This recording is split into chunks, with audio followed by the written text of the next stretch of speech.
Hi everyone, this is your instructor Reena Sheikh and today we'll be starting with input and output devices. Since many of you were requesting कि input and output devices करा दें, so I thought कि first we should do input and output devices, then we should do the topics that are left behind for this chapter, the embedded systems and the fetch, decode, execute cycle, everything. So let's start with input and output devices. First of all, we should know that what are basically input devices. So let me tell you the definition, note it down somewhere, maybe in your book or in a separate register. So these will help you throughout. Okay. Input devices are basically peripherals used to provide data and control signals to the computers, to a computer system. तो input devices क्या होती है? Input devices are basically the peripherals. Peripherals का मतलब क्या होता है? कोई भी एक्सटर्नल डिवाइस जो कंप्यूटर को इनपुट दे या फिर आउटपुट दे. तो इनपुट डिवाइसेस वो पेरिफेरल्स हैं, वो एक्सटर्नल डिवाइसेस हैं जो कंप्यूटर को डाटा और कंट्रोल सिग्नल्स देती हैं. तो बहुत सारे अलग अलग तरह के इनपुट डिवाइसेस होते हैं that can be use to enter data for the computer to process. सबसे पहले जो हमारे सिलेबस में है that is barcode. Barcode readers हमें कहाँ नजर आता है? यूजुअली शॉपिंग मॉल में नजर आता है. अगर हम कहीं शॉपिंग करने जा रहे हैं, किसी ब्रांड पर जा रहे हैं, किसी आउटलेट पर जा रहे हैं, किसी दुकान पर जा रहे हैं, उधर हमारे पास बारकोड होता है. किसी सुपरमार्केट जा रहे हैं, उधर बारकोड होता है. सो बारकोड स्कैनर्स या फिर बारकोड रीडर्स. बारकोड का मतलब क्या होता है? Barcode is basically a series of dark and light parallel lines. Parallel lines होती है, मतलब स्ट्रेट लाइंस होती है इस तरह की, जो खुद से एक दूसरे से मिलती नहीं है, वो एक दूसरे से दूर दूर होती हैं. They never meet, parallel lines never meet. So barcode is a series of dark and light parallel lines of varying thickness. तो उनकी thickness भी अलग होती है. Look at this, ये कितनी thick है, this black one, and ये वाली थोड़ी सी उससे thin है, and this is the most thin, जो सबसे ये वाली black है. तो उनकी different thickness होती है. The numbers 0 to 9 are each represented by a unique series of lines. Barcode में नंबर्स रिप्रेजेंट किए जाते हैं और वो नंबर्स 0 से 9 तक होते हैं और वो नंबर्स किससे रिप्रेजेंट किए जाते हैं? By unique series of lines. बहुत सारे बारकोड मेथड्स exist करते हैं for representing these digits. The examples we shall use adopts different codes for different digits appearing on the right, on the left and for digits appearing on the right. तो हम जो method use करेंगे ना, उस method में क्या है कि लेफ्ट हैंड साइड पर थोड़ा अलग से रिप्रेजेंट किया जाता है और राइट हैंड साइड पर ऑफ द बारकोड को थोड़ा अलग से रिप्रेजेंट किया जाता है. So each digit in a barcode is represented by 1 to 4 blocks thick as shown. तो या तो एक ब्लॉक थिन होगा या तो एट मैक्स वो 4 ब्लॉक्स थिन होगा. 4 ब्लॉक्स इन अ रो, इतना थिक हो सकता है. 4 ब्लॉक से ज्यादा थिक नहीं होता है. Okay. So note there are different patterns for digits on the left hand side and on the right hand side. अब देखो अगर 0 है, so 0 if it is on this side, on the left hand side, तो 0 का एक अलग से pattern है, but if it is on the right hand side तो उसका एक अलग से पैटर्न है. So there are different patterns for digits on the left hand side and on the right hand side. So ये बारकोड के digit patterns हैं, you don't need to memorise them. So each digit is made up of 2 dark lines and 2 light lines. हर digit barcode के अंदर 2 dark line से बना होता है और 2 लाइट लाइन से बना होता है. So just look at this, ये एक लाइट है और ये भी एक लाइट है और ये एक डार्क है, ये एक डार्क है. And look at this one, 9 पे देखो. सो दिस इज एक डार्क, एक लाइट है, फिर डार्क है, फिर लाइट है, फिर डार्क है. So if you are looking at this, तो हर digit is made up of 2 dark lines and 2 light lines. The width representing each digit is the same. जो विद रिप्रेजेंट करती है हर डिजिट को, दैट इज सेम. मतलब boxes, if you look at these boxes, 1 2 3 4 5 6 7, तो 7 boxes हैं. मतलब 9 को रिप्रेजेंट करने के लिए 7 बॉक्सेस हैं. देखें 8 को रिप्रेजेंट करने के लिए देयर आर 7 बॉक्सेस. तो with representing each digit is the same. With representing each digit is the same. Digits on the left have the odd number of dark elements and they always begin with a light bar. Digits on the right have an even number of dark elements. They always begin with a darker bar. तो अगर हम digits देखें on the left पर जो digits होते हैं, if you look at this, they have an odd number of dark elements. So 1 2 3, ये dark elements हैं and they are an odd number, 1 2 3.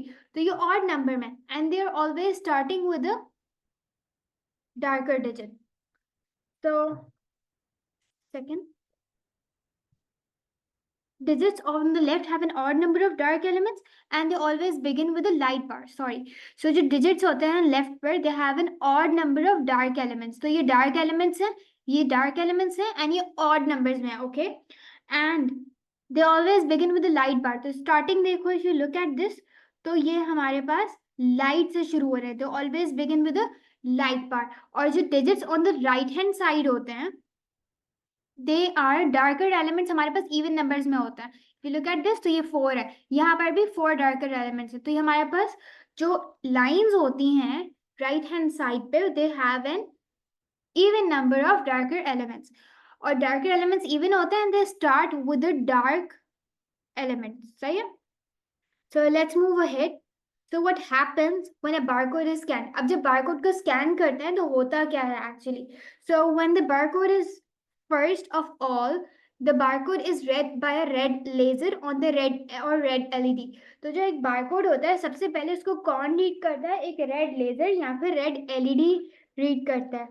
जैसे हम सुपरमार्केट्स में जाते हैं, इम्तियाज जा रहे हैं, तो उनके पास जो बारकोड मशीन होती है उसमें एक रेड कलर की लाइन नजर आती है. सो रेड कलर की लाइट नजर आती है, तो वो बारकोड को रीड करती है. अब जब वो बारकोड को, ये रेड कलर की लाइट है, for example here it is, red colour की हमारे पास ये लाइट है. ओके, दिस रेड लाइट है हमारे पास, ये रेड कलर की लाइट है. ये रेड कलर की लाइट क्या करती है? सबसे पहले हमारे पास इस बारकोड को रीड करती है. इसने रीड किया, अब जो लाइट है वो रिफ्लेक्ट करती है बारकोड पे. अब वो रिफ्लेक्ट करती है, फिर बार उसके पास जाती है, और फिर the darker areas reflect little और नो लाइट. जो डार्क एरियाज होते हैं वो लाइट को नहीं रिफ्लेक्ट करते इतना, और जो लाइट वाले एरियाज होते हैं वो लाइट को रिफ्लेक्ट करते हैं. तो उससे वो रीड कर लेते हैं, अच्छा ये बारकोड का इस तरह का स्टाइल है और ये वाला बारकोड है. फिर जो रिफ्लेक्ट करके लाइट आती है वो कौन पढ़ता है? वो सेंसर्स पढ़ते हैं. सेंसर्स को हम फोटो इलेक्ट्रिक सेल्स भी कहते हैं. The reflected light is read by sensors. As the laser or LED is scanned across the barcode, a pattern is generated. अब जैसे जैसे उस लेजर को, उस रेड वाली लेजर को, ये रेड कलर की एलईडी लाइट को स्कैन किया जाता है अक्रॉस द बारकोड, एक पूरा पैटर्न जनरेट होता है कि लाइट है, फिर डार्क है, फिर लाइट है, फिर डार्क है, फिर डार्क है, फिर लाइट है. इस तरह का एक पूरा पैटर्न जनरेट होता है. और जो पैटर्न जनरेट होता है उसको डिजिटल डाटा में कन्वर्ट किया जाता है. डिजिटल डाटा कौन सा होता है? Digital data is binary data. Binary data में कौन से डिजिट्स होते हैं? 0 एंड 1 होते हैं. तो इसको हम डिस्क्रीट डाटा भी कहते हैं. डिस्क्रीट डाटा मतलब इसमें 0 और 1 होता है और कुछ भी नहीं होता है, अलग अलग सा डाटा होता है. सो डिजिटल डाटा में कन्वर्ट किया जाता है क्योंकि computer can only understand binary language. This allows the computer to understand the barcode.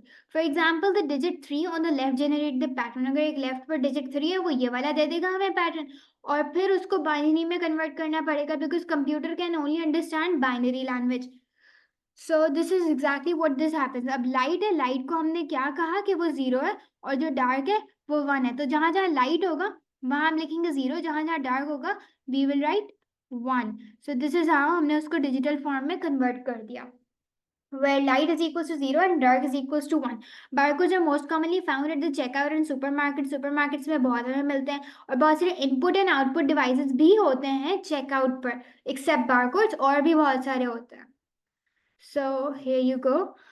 Input and output device, how it is used. So हमारे पास input and output devices भी हैं और किस तरह वो यूज भी होते हैं उसको भी देखेंगे.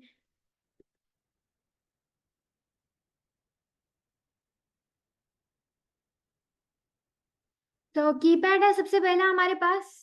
कीपैड क्या करता है? To key in the number of same items bought, to key in a weight, to key in the number under the barcode if it can not be read by the barcode. तो keypad होता है हमारे पास, जब भी हम जाते हैं supermarket तो वहां पे उनके पास एक कीपैड भी होता है. वो क्या करते हैं, जैसे कि आटा होता है वो बहुत भारी है, उसको नहीं स्कैन करते हैं. व्हाट दे डू एक्चुअली, उसका बारकोड उनके पास होता है, they write it with the keypad. तो उसको उन्होंने कीपैड पे टाइप इन किया, कंप्यूटर को उसका बारकोड मिल गया. सो this is how keypad is use. या फिर अगर बहुत सारे आइटम्स है, अगर मैंने 10 जूसेस लिए हैं तो एक जूस को उसने स्कैन किया और फिर उसने काउंट कर दिया कि 10 जूसेस हैं, तो उसने 10 लिख दिया. द शॉपकीपर उसने 10 लिख दिया, एंड देन वो सारे कंप्यूटर ने प्रोसेस कर लिया कि 10 है, उसकी ये प्राइस है. या फिर किसी चीज का वेट है, जैसे सब्जी लेने जा रहे हैं और फिर उनके पास अगर कीपैड है तो वो कीपैड से टाइप करेंगे कि इतनी उन्होंने सब्जी ली है, तो उस हिसाब से हमें उसका रिजल्ट मिलता है। सो कीपैड क्या करता है, कीपैड को की इन करने के लिए यूज किया जाता है। क्या क्या की इन करते हैं, to key in the number of same items bought, to key in a weight, to key in number under the barcode. अगर बारकोड रीडर नहीं काम कर रहा तो हम बारकोड को भी डाल देते हैं through the keypad. Then we have the screen और monitor to show the cost of each item and other information. जब भी हम जाते हैं किसी सुपरमार्केट तो उसके पास एक स्क्रीन या मॉनिटर लगा हुआ होता है जिसमें हमें पता चलता है कि अच्छा हाँ हमने ये सामान लिया है and this is the total and this is the change. तो ये सब कुछ हमें स्क्रीन और मॉनिटर पे नजर आता है, जो हमें कॉस्ट बताता है आइटम की और बाकी सारी इंफॉर्मेशन ये शो करता है। तो screen and monitor is basically N output device. Input device नहीं है बिकॉज ये शो कर रहा है, डिस्प्ले कर रहा है, आउटपुट दे रहा है। स्पीकर भी आउटपुट डिवाइस है। जब भी वो हम देते हैं उनको कि आप ये कर लें, इसको स्कैन करें, तो स्पीकर एक बीपिंग साउंड देता है। जब भी बारकोड रीड करते हैं तो स्पीकर का एक बीप साउंड आता है, और अगर सही से स्कैन नहीं हुआ है तो वो एक अलग सा साउंड देता है जिससे उनको पता चलता है अच्छा ये सही से बारकोड स्कैन नहीं हुआ है, we have to scan it again. Printer है, printer is also an output device. हम शॉपिंग मॉल जा रहे हैं, हम सुपरमार्केट जा रहे हैं, so we get an itemise list के इसमें हमने ये चीज़ खरीदी थी, ये इतने की चीज़ थी, इतनी ये चीज़ें हमने खरीदी थी, और ये हमारा टोटल था, इतना हमने दिया था, उनको पैसे दिए थे, और ये उन्होंने हमें चेंज रिटर्न किया था, डेट भी लिखी होती है। तो to print out a receipt और आइटमाइज लिस्ट। कार रीडर, जिसको चिप एंड पिन भी कहते हैं, वो बोलते हैं अगर आपके पास डेबिट कार्ड है, क्रेडिट कार्ड है, instead of cash you can give it to me. तो to read the customers credit debit card either using pin या फिर कॉन्टैक्टलेस। इसी तरह टच स्क्रीन भी है हमारे पास। Touch screen to select items by touching an icon such as fresh fruit which may be sold loose without packaging. तो अगर हमें टच करना है तो हम टच भी कर सकते हैं, टच करेंगे एक आइकन को और फिर उसके बाद हम सिलेक्ट करेंगे हमने ये लिया है। वैसे बहुत सारे हमारे पास रेस्टोरेंट्स में, होटल्स में हम जाते हैं तो वहां पर डिजिटल हो गया, तो हम उसमें क्लिक करते हैं अच्छा हमें ये वाली आइसक्रीम चाहिए, तो हमें वहीं पर ही बिल मिल जाता है, और इसको हम टच स्क्रीन के थ्रू करते हैं कि हम क्लिक करते हैं मुझे ये वाली आइसक्रीम चाहिए, ये वाला बर्गर चाहिए। So this is our touch screen work, और ये सब कुछ सुपरमार्केट में अवेलेबल होता है usually. So the barcode has been read, then what happens. अब हमने पढ़ा ऊपर ऊपर कि उसने बारकोड तो रीड कर लिया है। अब बारकोड रीड कर लिया है तो बारकोड रीड करने के बाद क्या होगा, बारकोड नंबर उसने रीड किया। अब जो बारकोड नंबर है एक स्टॉक डेटाबेस होती है कंप्यूटर के अंदर। डेटाबेस एक जगह होती है जहाँ पे सारा डाटा स्टोर होता है। सो बारकोड को उसने देखा कि अच्छा ये बारकोड का नंबर है, और स्टॉक डेटाबेस में जाके उसने उसे कंपेयर किया कि ऐसा वाला मिल रहा है कि नहीं मिल रहा। अब जब उसे मिल गया तो फिर उसने stock item is looked up, फिर उस स्टॉक आइटम की डिटेल्स और सब कुछ के कितनी प्राइस है और ये सारी जो डिटेल्स हैं वो उसको मिल जाती हैं। सो looked up and it is sent back to the checkout। Checkout पे वापस दी जाती है, उनको मॉनिटर पर डिस्प्ले हो जाता है, यहाँ पे point of sale terminal POS पर उनको मिल जाता है कि अच्छा हाँ ये प्राइस है इसकी। अब जो नंबर ऑफ आइटम्स है ना, स्टॉक आइटम्स, उनके पास 10 चिप्स थी और 10 चिप्स थी उनके पास, डेटाबेस में लिखा हुआ था 10 चिप्स हैं, और इन्होंने सोचा हुआ था कि अगर 3 चिप्स हो जाएंगी तो रीऑर्डर करेंगे, हम 3 चिप्स करेंगे तो रीऑर्डर करेंगे। अब सारी चिप्स फॉर एग्जांपल खत्म हो गई, चौथी चिप्स थी जो मैंने ले ली। अब जो चौथी चिप्स थी ना वो उनके पास आएगा कि अच्छा ये हमारे पास चौथी चिप्स बची हुई है, और जब मैंने ले ली तो वो 3 हो जाएंगे। तो जब वो चिप्स 3 हो जाएंगी तो वो क्या करेगा, ऑटोमेटिकली कंप्यूटर उसको रीऑर्डर कर देगा। वो उसे रीऑर्डर करेगा कि अब आप 3 बची हैं, अब आप उसे रीऑर्डर कर दें, और फिर वो ऑटोमेटिकली रीऑर्डर हो जाएगा। और फिर जो चिप्स है ना उस पर एक काइंड ऑफ फ्लैग बना आ जाएगा कि ये फ्लैग है, जैसे 255 लिखा होगा या फिर कुछ भी बना आएगा, एक काइंड ऑफ आइडेंटिफिकेशन कि ये ऑर्डर रीऑर्डर हो चुका है। अगली दफा अगर कोई और उसे ले रहा है और चिप्स कम हो गए, 2 हो रही है, 1 हो रही है, तो वो फिर से रीऑर्डर पे नहीं जाए। तो इस फ्लैग का मतलब है it has been reordered. The number of stock items in the record is reduced by 1 each time the barcode is read। barcode read किया तो जो stock items हैं वो 1 से reduce होंगे। This new value for the stock number of stock is written back to the stock item record। अब जो number of stock items है उसको compare किया reorder level से, कि reorder level अगर 3 है तो उसने reorder कर दिया। If it is less than or equal to this value, more stocks are automatically ordered। Once an order for more stock items is generated, a flag is added to record to stop reordering every time the stock item barcode is read। This is what I have explained you above। When new items stock items arrive, the stock levels are updated in the database. ये सब कुछ automatic होता है। अब जब नए items आएंगे stock के, तो स्टॉक लेवल्स खुद ही से अपडेट हो जाएंगी डाटाबेस के अंदर। एडवांटेजेस क्या होते हैं? This is very important. Advantages disadvantages are the most important for those input and output devices. हर डिवाइस के आपको बहुत अच्छे से याद होने चाहिए। This is frequently tested in exams. So advantages क्या है? कि much easier and faster to change prices on stock items. Stock items है, स्टॉक आइटम की अगर प्राइस को हमने बढ़ाना है, कम करना है, तो वो इजियर और फास्टर होता है स्टॉक आइटम्स की प्राइसेस को चेंज करना। Much better, more up to date information sale trends. तो इंफॉर्मेशन सेल की ट्रेंड्स के सबसे ज्यादा क्या सेल हो रहा है, सबसे कम क्या सेल हो रहा है, तो उनके पास अप टू डेट सेल के ट्रेंड्स होते हैं कि क्या चीज कैसे सेल हो रही है। No need to price every stock item on the shelf, this reduces time and cost of the management. तो इससे क्या होता है, अब हमें हर आइटम की कॉस्ट को शेल्फ पर ही लिखना पड़ता है। अब बस बारकोड हमने स्कैन किया, हमें पता चल गया अच्छा इसकी ये कॉस्ट है, तो इससे ये प्राइस है इस आइटम की। तो इससे टाइम और कॉस्ट मैनेजमेंट को, टाइम की भी बचत होती है कि ना हर आइटम को ना डालना पड़ता है, और कॉस्ट भी उनके पास बच जाती है वो प्रिंटिंग वाली। Allow us for automatic stock control, मतलब वो खुद ही रीऑर्डर कर देता है उसको और खुद ही अपडेट करता रहता है। जब भी एक चीज ऑर्डर की जाती है, स्टॉक आइटम्स आते हैं, या फिर किसी ने कोई चीज परचेज कर ली, तो वो खुद ही रिड्यूस कर लेता है। Possible to check out customer buying habits more easily by linking to barcodes, for example customer loyalty card. तो उन्होंने पॉसिबल है कि हम लोग चेक करें कस्टमर की बाइंग हैबिट्स को, कौन कितना ज्यादा क्या बाय कर रहा है, सबसे ज्यादा कस्टमर्स आजकल क्या बाय कर रहे हैं। सो एडवांटेजेस टू द कस्टमर्स, ऊपर मैनेजमेंट को थी कि मैनेजमेंट को क्या फायदा होगा बारकोड से। अब कस्टमर्स को क्या फायदा होगा? Faster checkout queues, staff don't need to remember to come the prices of items.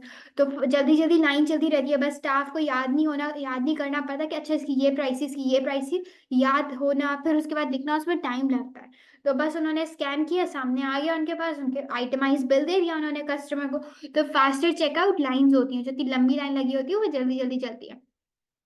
Errors in charging customer is reduce, जो एरर्स हैं चार्ज करते हैं कस्टमर्स को, तो जो एरर अगर कोई आता भी है तो वो भी कम हो जाता है, बिकॉज वो स्कैन करके देते हैं, तो उसमें एरर के chances are very less. Customer के पास एक आइटमाइज्ड बिल आ जाता है। कॉस्ट सेविंग्स, जो भी बच गया चेंज वो उठा के उन्होंने फिर से कस्टमर को दे दिया, और जल्दी से दे दिया, इतना टाइम भी नहीं लगता कि वो कैलकुलेट करें। Better track of sell by rates, so food should be fresher. तो उनके पास होता है कि अच्छा इस डेट को हमने ये वाला सेल किया है, तो खाना यूजुअली फ्रेश होता है, कि उनको पता होता है अच्छा ये चीज ज्यादा हमारे पास सेल हुई है, हम ये ऑर्डर कर देते हैं, तो food is fresher. The barcode is used in many other areas, बहुत सारे एरियाज में बारकोड यूज होता है। For example barcode can be utilized in libraries where they are used in books on the borrowers library card. जैसे हमारे पास libraries में होता है, तो लाइब्रेरीज में what they actually do, books में ना उनके पास बोरोवर के पास लाइब्रेरी कार्ड होता है, तो वो स्कैन कर देते हैं कि हमने ये वाली बुक ली है। Every time a book is taken out, borrower फिर उस बुक से लिंक हो जाता है, क्योंकि स्कैन किया जाता है उस बारकोड को बोरोवर के। सो इससे ऑटोमेटिक चेकिंग होती है book when book is return. फिर जब बुक को रिटर्न किया जाता है तो पता चलता है अच्छा हाँ इसने ली थी और इसने हमें ये बुक वापस कर दिया। अब हम बात करते हैं QR कोड्स की। बारकोड्स में तो हमारे पास लाइन थी ना, series of dark and light parallel lines. QR code में क्या होते हैं? बॉक्सेस होते हैं। क्विक रिस्पॉन्स कोड होते हैं, this is made up of a matrix of filled in dark squares and a light background. एक लाइट सा बैकग्राउंड है, पीछे देखें एक पूरा लाइट सा बैकग्राउंड है, इस पर क्या है हमारे पास? डार्क डार्क स्क्वायर्स हैं। So for example QR code अगर ये वाला देखें, तो this is a QR code in figure 3.17 is a website advertising rock music merchandise। तो एक रॉक म्यूजिक है, उसके लिए उन्होंने एक ये QR कोड निकाला है। इसके अंदर क्या है? वेब एड्रेस है। तो जब भी इसको स्कैन करेंगे ना, तो जो भी इसको स्कैन करेगा वो कहाँ पे जाके पहुंचेगा? Web address of this rock music merchandise। It includes a web address in the code. QR codes can hold considerably more information than the conventional barcodes। हमने barcodes के बारे में पढ़ा।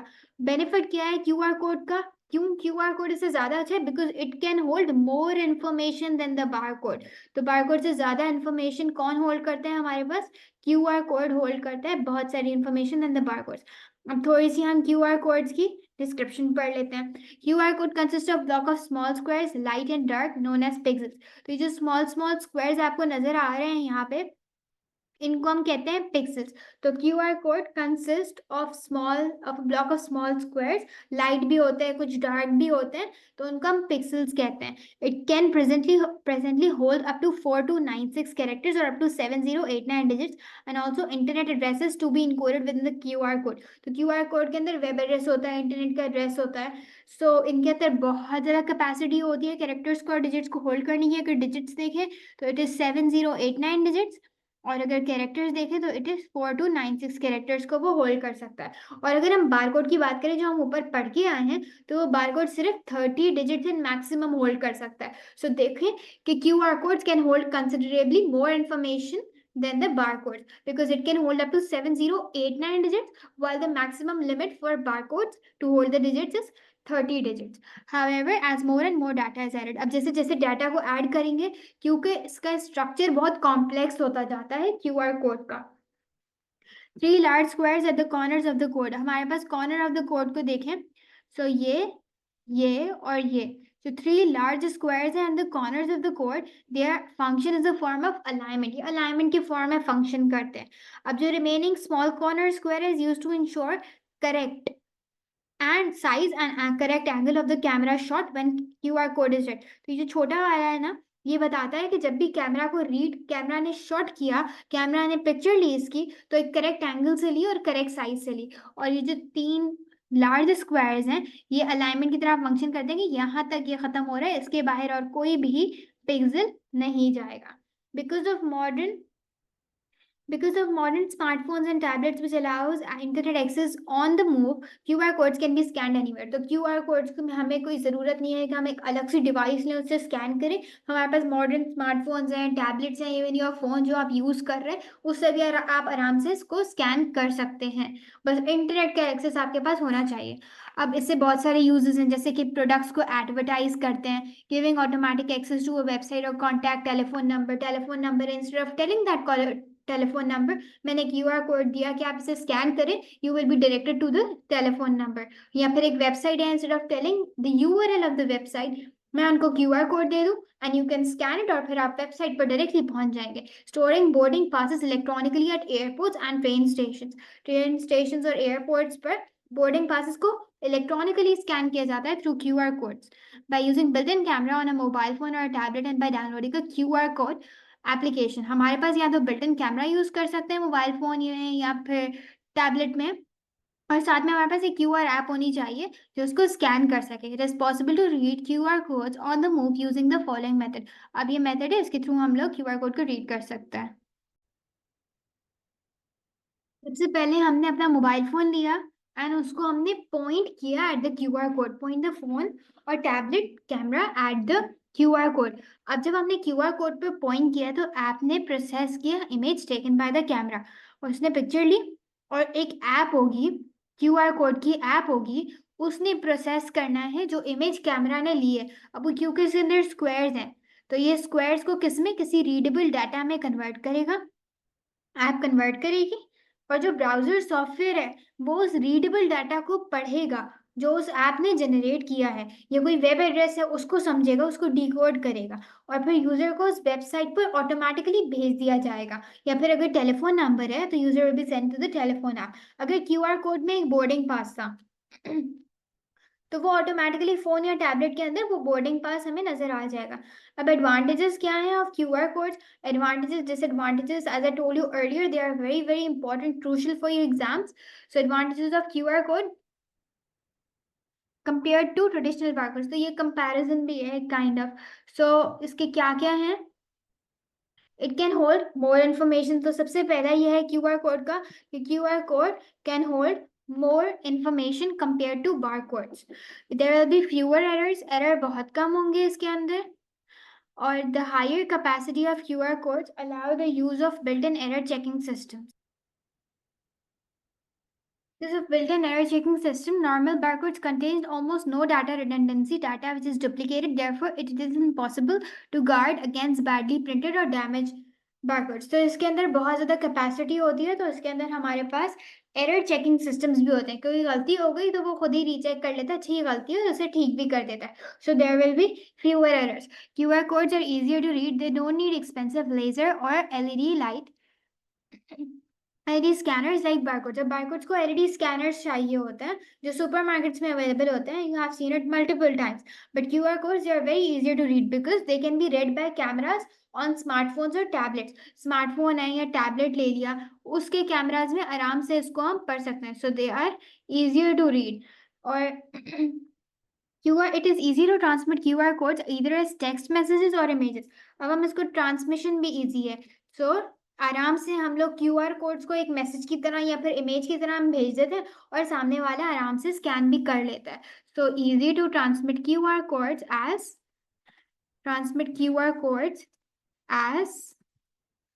टेक्स्ट मैसेज के तौर पे भेज दिया और images के फॉर्म में। It is also possible to encrypt QR codes which gives them greater protection than traditional barcodes. तो इनको encrypt भी कर सकते हैं हम QR codes को। तो जब QR codes को हम आराम से encrypt कर सकते हैं, इसका मतलब कि हम उसको एक अलग फॉर्म में कन्वर्ट कर सकते हैं जो किसी और को ना समझ आए एक्सेप्ट द पर्सन जिसको हम चाहते हैं। बस जिसको हम चाहते हैं उसको समझ आएगा, बाकी और किसी को समझ नहीं आएगा। नजर आएगा सबको लेकिन समझ किसी को नहीं आएगा एक्सेप्ट द पर्सन जिसको हम चाहते हैं कि वो देखे। सो what are the disadvantages of QR code? अब QR code है, so QR code has some disadvantages as well. So let's look at the disadvantages of QR code. Okay, just a second. These were some of the pointers of advantages of QR codes. Note them down somewhere क्योंकि मैंने छोटे छोटे pointers बनाए हैं so that it will be easy to remember for you. और फिर you can easily exaggerate them कि there will be fewer errors because of the higher capacity of QR code. It allows a built-in error checking systems. Don't just write these points in exams. उनको elaborate भी करें if the question asks you to describe and explain. So what are the disadvantages of QR codes compared to traditional barcodes?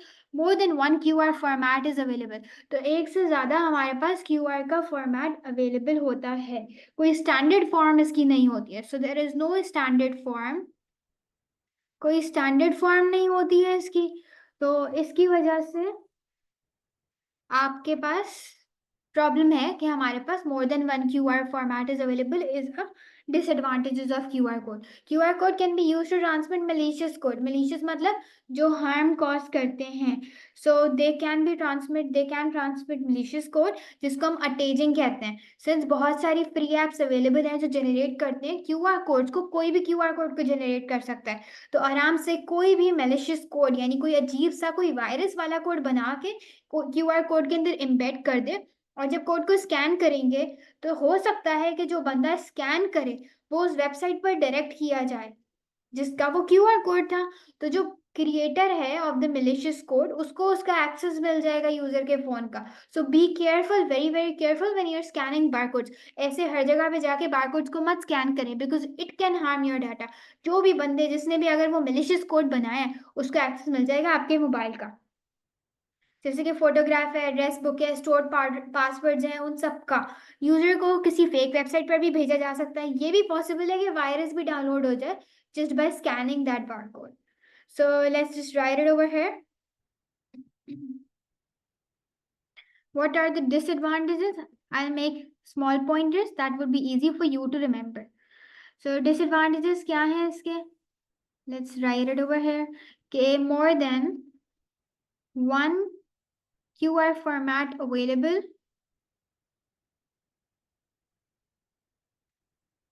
The second one, कि QR code से क्या problem होती है, attaching का issue है। यू कैन एलैबोरेट दिस, एक दफा आपको समझ आ जाए, यू शुड बस have pointers in your mind, आराम से एलैबोरेट करेंगे आप। सो न्यू डेवलपमेंट्स क्या हो रही हैं आजकल QR कोड्स में? नए QR कोड्स जिनका नाम क्या है, फ्रेम QR कोड्स। जो नए नए QR कोड्स आजकल आ रहे हैं उनको हम कहते हैं frame QR codes. Frame QR codes आजकल यूज हो रहे हैं because of the increased ability to add advertising logos. अब इनके अंदर हम क्या ऐड कर सकते हैं, अपने एडवर्टाइजिंग लोगोस को ऐड कर सकते हैं। सो जैसे कि अगर फिगर 3.19 में देखें तो ये क्या है, दिस इज एन एडवर्टाइजिंग लोगो। सो ये एक नया QR कोड है जिसका नाम क्या है, फ्रेम QR कोड। सो इस तरह के जो QR कोड्स हैं इनको हम बोलते हैं frame QR codes.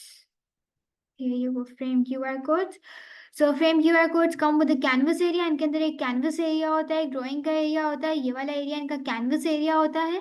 They come with canvas area, this is the canvas area. So they come with canvas area जिसके अंदर हम ग्राफिक्स या इमेजेस डाल सकते हैं उस कोड के अंदर। Unlike normal QR code, software to do this isn't usually free. तो जो नॉर्मल क्यूआर कोड्स हम बनाते हैं इस तरह के, इस तरह के हम जो बनाते हैं, हियर यू गो, जो नॉर्मल क्यूआर कोड्स होते हैं इस तरह के हम जो बनाते हैं, जो सॉफ्टवेयर इनको बनाते हैं दे आर फ्री, बट जो फ्रेम क्यूआर कोड्स हैं उनको बनाने के जो सॉफ्टवेयर होते हैं they are not free. Now let's have a look at digital camera. Digital cameras have essentially replaced the more traditional camera that use film to capture images. The film required developing and then printing before the photographer could see the result of the work. पहले हमारे पास traditional camera होते थे, वो capture that use film, जिसमें film use होती थी to capture images. अब पहले फिल्म को डेवलप करें, फिर प्रिंट करें, फिर फोटोग्राफर को पता चले अच्छा मैंने ये कैप्चर किया है। तो this made these cameras expensive to operate since it wasn't possible to delete unwanted photographs. जो ट्रेडिशनल फोटोग्राफ्स थी उसका इशू क्या था कि उसमें हम अनवांटेड फोटोग्राफ्स को डिलीट नहीं कर पा रहे थे। अब हम डिजिटल कैमरा यूज करते हैं। डिजिटल कैमरा क्या है? It is a tool for capturing images. Modern digital cameras, जो हमारे पास मॉडर्न डिजिटल कैमरास होते हैं, they simply link to a computer system. किससे लिंक होते हैं हमारे ये cameras? They are link to a computer system. किसके थ्रू लिंक्ड होता है? या तो यूएसबी पोर्ट होता है या फिर ब्लूटूथ होता है। ब्लूटूथ से क्या होता है? Bluetooth is a wireless transfer of photographic files Bluetooth से वायरलेसली ट्रांसफर हो सकती है या फिर यूएसबी पोर्ट से भी हम उनको डाल सकते हैं। अब ये कैमरास को कौन कंट्रोल करता है? Embedded system. What are actually embedded system? You might have studied it before, but if you haven't, I'll provide you with the definition of basically embedded system. So embedded system, I'll just write it over here.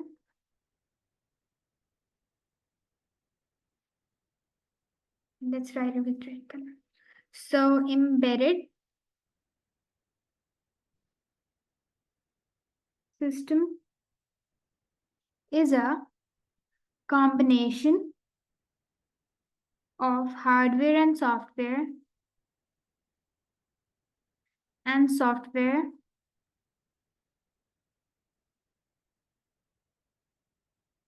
designed to carry out a specific set of functions.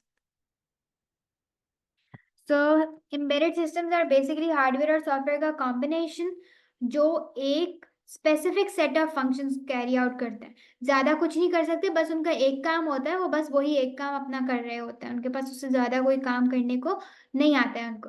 Right it somewhere. So here you go with embedded system. अब क्या क्या है यहाँ पे हमारे पास options, embedded system के options देखें। So they adjust the shutter speed. Shutter speed होती है कि कैमरा जल्दी से चलता रहता है, उसको उसकी शटर स्पीड को कौन एडजस्ट करता है? ये एम्बेडेड सिस्टम होता है। फिर फोकस द इमेज ऑटोमेटिकली, एक इमेज होती है उसको उसने ऑटोमेटिकली फोकस कर दिया। जो फ्लैश गन होती है उसको ऑटोमेटिकली ऑपरेट कर देता है कि फ्लैश की अभी ज़रूरत है तो वो उसी वक्त फ्लैश को फिर चलाता है। एडजस्ट द अपर्चर साइज, जहाँ वो होल जहाँ से लाइट अंदर जाती है कैमरा के, तो उसको वो एडजस्ट करता है। Adjust the size of the image, के इमेज को जूम करके लेना है, दूर से लेना है, करीब से लेना है, कैसे लेना है, तो वो एम्बेडेड सिस्टम का काम है। Remove red I when the flash gun is used. अब वो रेड आई को रिमूव करता है जब हम फ्लैश चलाते हैं और फिर एक इमेज लेते हैं, तो एक आईज जो है हमारी थोड़ी रेड रेड आती हैं। So what does it actually do? उस रेड आई को रिमूव भी करता है और बहुत सारे इसके काम होते हैं। Now let's have a look कि हाउ डज दिस ऑपरेट। ये हमारा डिजिटल कैमरा है, ये एक्चुअली कैसे ऑपरेट करता है। The image is captured when the light passes through lens onto a light sensitive cell. This cell is made up of millions of tiny sensors which are acting as photodiodes, charge coupled devices which convert light into electricity. Image कौन capture करता है? एक digital camera capture करता है। तो हमारे पास ये एक लेंस है, assume this is a lens. तो जब लाइट पास करेगी इस लेंस से, इस लेंस पर लाइट टकराई, लाइट ने पास किया इस सेल से, इस लेंस से, और फिर वो कहाँ जाती है? वो लाइट जाती है इस pass on to light sensitive cell. अब ये लेंस पे गई तो एक लाइट सेंसिटिव सेल होता है जिसको हम कहते हैं CCD, चार्ज कपल डिवाइसेस, जिसपे लाइट पड़ती है तो फिर वो सिग्नल, इलेक्ट्रिक सिग्नल जनरेट करता है। सो सबसे पहले लाइट पास करती है through the lens on to CCD। फिर उसके बाद हर जो sense, each of the sensors are often referred to as pixels since these are the tiny components that make up an image। तो CCD बना किससे होता है? CCD is made up of many tiny sensors। बहुत सारे tiny sensors होते हैं। उन tiny sensors को हम क्या कहते हैं? Pixels। तो pixels are the smallest identifiable element of an image। Pixel, let's write it over here। Pixel क्या है? Pixel is the smallest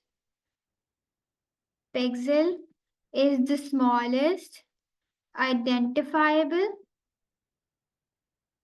or we can just say smallest element of an image. एक image का सबसे छोटा हिस्सा, यानी जिससे image बनी हुई होती है, जो बेसिक बिल्डिंग ब्लॉक होता है इमेज का, वो पिक्सल होता है। एक इमेज पिक्सल से बनी हुई होती है, हर इमेज पिक्सल से बनी हुई होती है, बिटमैप वाली। Okay, so these are the tiny components that make up an image. अब जो इमेज है वो कन्वर्ट हो जाती है टाइनी इलेक्ट्रिक चार्जेस में। वो टाइनी इलेक्ट्रिक चार्जेस ADC में जाते हैं to form a digital image array. अब टाइनी इलेक्ट्रिक चार्जेस, अब वो इलेक्ट्रिक सिग्नल्स बने, वो कहाँ गए? इलेक्ट्रिक सिग्नल्स ADC में गए, क्योंकि electric signals are analog in nature. उसको डिजिटल डाटा में कन्वर्ट करना होता है, because computer can only understand digital data. और डिजिटल डाटा कौन सा है? बाइनरी डाटा है, जो डिस्क्रीट वैल्यूज होती हैं जिसकी। सो this is how it works. और फिर ADC ने कन्वर्ट किया उस इलेक्ट्रिक चार्जेस को, वो जो इलेक्ट्रिक चार्ज है ADC ने उसको पिक्सल से लेवल ऑफ ब्राइटनेस में कन्वर्ट किया कि अच्छा इसकी इतनी ब्राइटनेस है, इतनी इतनी ब्राइटनेस है, डिजिटल फॉर्मेट में हमें वो सामने दिखाता है। So for example 8 bit ADC है, तो 8 बिट ADC का मतलब है कि 2 पावर 8, क्योंकि क्योंकि बाइनरी है, हमने कन्वर्जन वगैरह ऊपर पढ़ी थी, तो बाइनरी की बेस 2 होती है और पावर क्या? 8। तो 256 हमें पॉसिबल ब्राइटनेस लेवल्स देता है पर पिक्सल। अपार्ट फ्रॉम ब्राइटनेस, वो कलर को भी मेजर करते हैं, जिससे एक अलग बाइनरी पैटर्न बनता है। एक ब्राइटनेस का बनता है बाइनरी पैटर्न, दूसरा किसका बनता है? कलर का बनता है। सो मोस्ट कैमराज यूज करते हैं 24 बिट RGB सिस्टम। हर पिक्सल के पास 8 बिट्स होती हैं। 24 बिट कैसे? RGB। So 8 bits for red, 8 bits for green, 8 bits for blue. So A3's I is 24. So they use 24 bit RGB system, which means her pixel की एक red value है, 0 to 255 इंटेनरी, मतलब कि फिर उसके बाद ग्रीन वैल्यू है, फिर ब्लू वैल्यू है, हर पिक्सल की अलग अलग वैल्यू है। तो इससे डिफरेंट शेड्स क्रिएट होते हैं। हमारे पास जो प्राइमरी कलर्स हैं, they are basically red, green and blue. इससे different shades of colour create होते हैं। So let's just summarise it over here, जो भी हमने पढ़ा। What happens when a photograph is taken? जब भी एक फोटोग्राफ ली जाती है तो what happens, ये working of a digital camera, working of a digital camera, मैं छोटे छोटे पॉइंट्स बनवा के आपको साइड पे लिखवा रही हूँ, so that it would be easier for you to remember these points. So here you go, working of a digital camera. तो इमेज कौन कैप्चर करता है? सबसे पहले the image is captured when light passes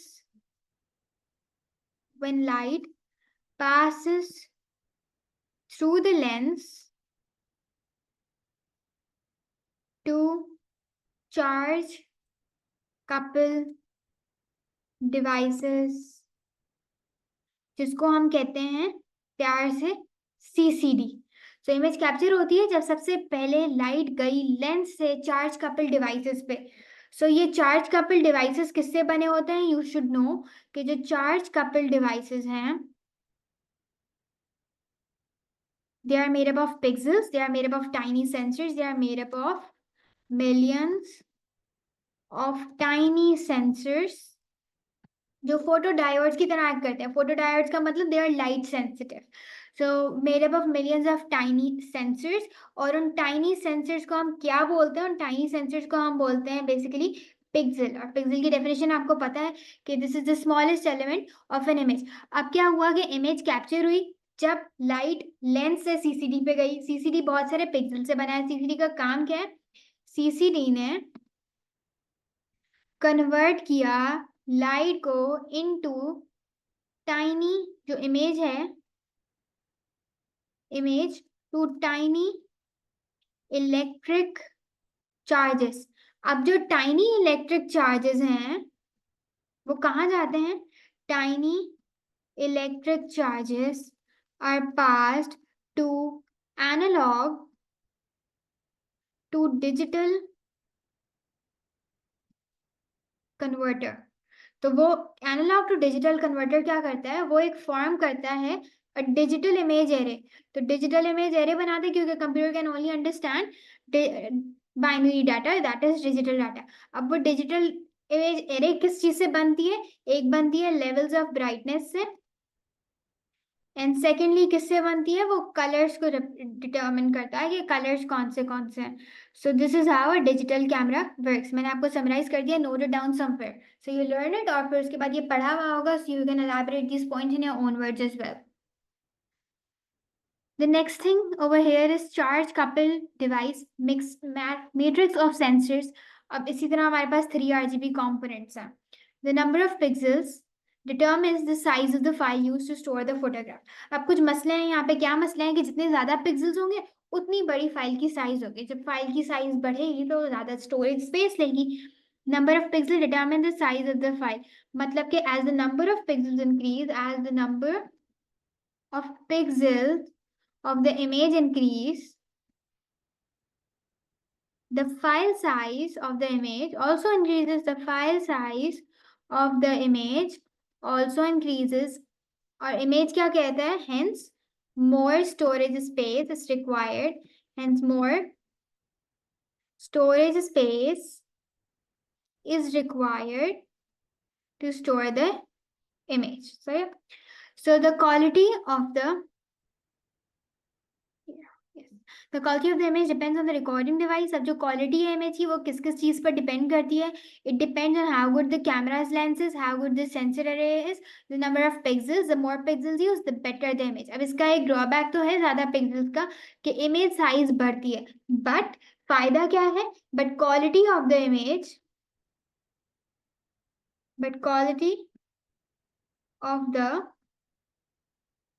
image increases. The levels of light and how the image is stored. तो quality of image किस किस चीज पर depend करती है, let's just write it over here in small pointers. Quality of image depends on the following factors. अब following factors कौन से हैं, let's write it over here. Number 1, it depends on the recording device, depends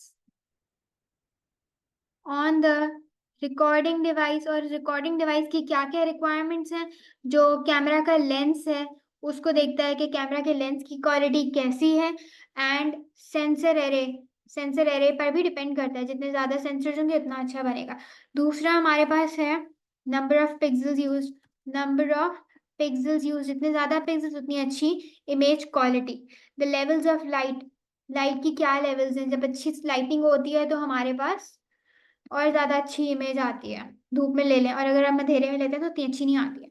and how the image is stored, the format in which image is stored, the format in which image is stored. So ये चीजें जिस पर quality of image depend करती है.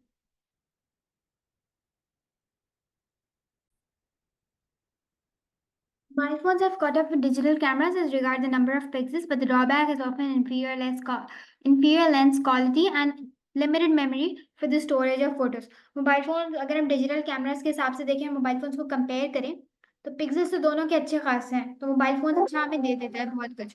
But drawback क्या है कि हमारी जो लेंस क्वालिटी है वो इन्फीरियर होती है इन मोबाइल फोन्स, और जो limited memory for the storage है, स्टोरेज स्पेस भी इतनी नहीं होती है. But this is fast changing in the time of writing. Many smartphones now have very sophisticated optics and photography software as standard. अब ये बहुत ज़्यादा चेंज हो रहा है, टेक्नोलॉजी अपडेट हो रही है, तो इसी तरह मोबाइल फोन्स को भी बहुत अच्छे तरीके से यूज़ किया जा रहा है और उसका अच्छा इस्तेमाल किया जा रहा है। इट मीन्स कि बेसिकली और ज़्यादा उसको बेटर किया जा रहा है। सो मोबाइल फोन्स का जो ड्रॉबैक है इन कंपेयर्ड विद डिजिटल कैमराज वो क्या है? Let's write it over here. So drawback क्या है कि एक तो हमारे पास इंफीरियर लेंस क्वालिटी है।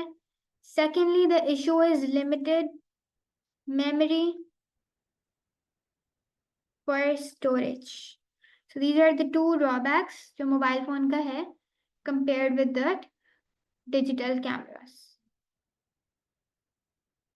So let's move ahead. यहाँ पे हमारे पास डिजिटल कैमरा की बेसिकली वर्किंग दिखाई हुई है. How does it actually work? In a visual representation दी हुई है. सबसे पहले we have this image. Lens पे गई इमेज